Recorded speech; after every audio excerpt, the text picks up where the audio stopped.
Welcome to Anjali Media.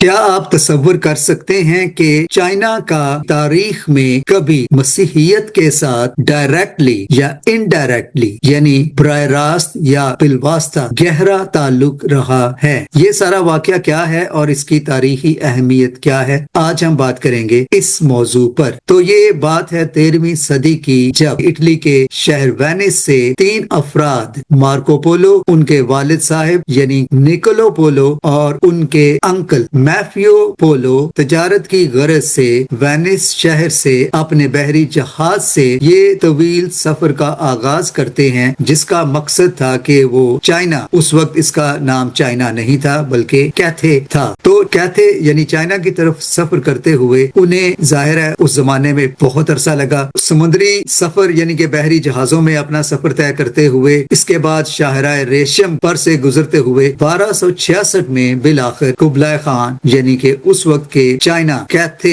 सल्तनत के हुक्मरान कुबलाई खान के दरबार में पहुंचे। अब कुबलाई खान का मसीहियत के साथ क्या वास्ता था, पहले इस पे बात कर लेते हैं। कुबलाई खान की वालिदा जिनका नाम सोरगा गतनी था, वो मसीही मजहब यानी नेस्टोरियन क्रिश्चियनिटी से ताल्लुक रखती थी, यानी कि ईस्टर्न चर्च के साथ उनका ताल्लुक था। कुबलाई खान की बीवी चाबी भी नेस्टोरियन क्रिश्चियन ही थी और वो कुबलाई खान के लिए उनके दरबार के तमाम अमूर की निगरानी करती थी। 1281 में जब चाबी की वफात हो जाती है तो कुबलाई खान चाबी की कजन नाम्बोई से शादी कर लेते हैं। तो यूं हम देखते हैं कि कुबलाई खान का ताल्लुक मसीहियत से किसी न किसी तरह से पहले से ही कायम था, गो के वो खुद अभी मसीहियत को कबूल नहीं कर चुके थे, लेकिन वो मसीहियत से मुतासिर जरूर थे। जब ये 3 अफराद यानी कि निकोलो पोलो, मार्को पोलो और मैफियो पोलो कुबलाई खान के दरबार में पहुंचते हैं तो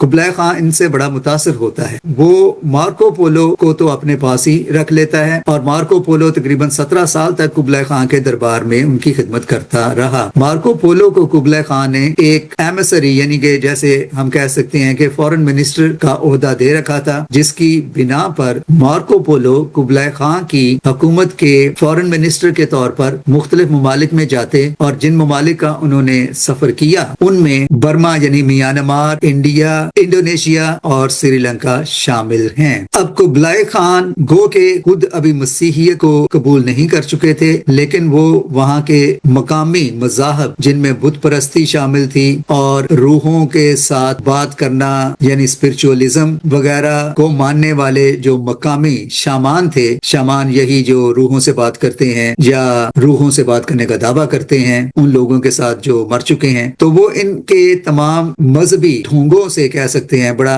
तंग आ चुका था और वो इन तमाम चीजों पर ईमान नहीं रखना चाहता था। लेकिन चूंकि चाइना में उस वक्त यही डोमिनेंट रिलीजन था, लिहाजा हुक्मरान की हैसियत से उसे इनको बहुत हद तक टॉलरेट करना पड़ता था। लेकिन वो चाहता था कि कोई आए जो उसकी कौम को और उसे कन्विंस करे कि ये सब धोखा है, फ्रॉड है और उनको मसीहियत की तरफ माइल करे। इसलिए उसने मार्को पोलो के बाप निकोलो पोलो और अंकल मैफियो पोलो से कहा कि वो वापस जाएं और यूरोप से 100 मिशनरी अपने साथ लाएं ताकि वो पूरे चाइना में मसीहियत की मनादी करें, लोगों को कन्विंस करें ताकि उसकी सारी सल्तनत मसीहियत को कबूल कर सके, क्योंकि वो चाहता था कि उसकी सल्तनत के ये जो रवायती बुत परस्ती पे मबनी मज़ाहब हैं, लोग इसमें से बाहर निकलें, उनको कन्विंस किया जाए, उन्हें कन्वर्ट किया जाए और उसकी सारी सल्तनत मसीहियत कबूल कर ले, बिल्कुल जैसे उसकी बीवी भी नेस्टोरियन क्रिश्चियन थी। चूंकि कुबलाई खान नहीं चाहता था कि मजहब के मामले में अवाम उसके खिलाफ बगावत कर दें, लिहाजा वो चाहता था कि उसकी कौम को तालीम दी जाए, उन्हें कन्वर्ट किया जाए कि जो वो मानते हैं वो गलत है और मसीहियत ही सही और सच्चा मजहब है। इसलिए वो चाहता था कि 100 मिशनरी आएं और पूरे कैथे में, चाइना में मसीहियत की मनादी करें। तो जब ये दोनों بھائی یعنی نکولو پولو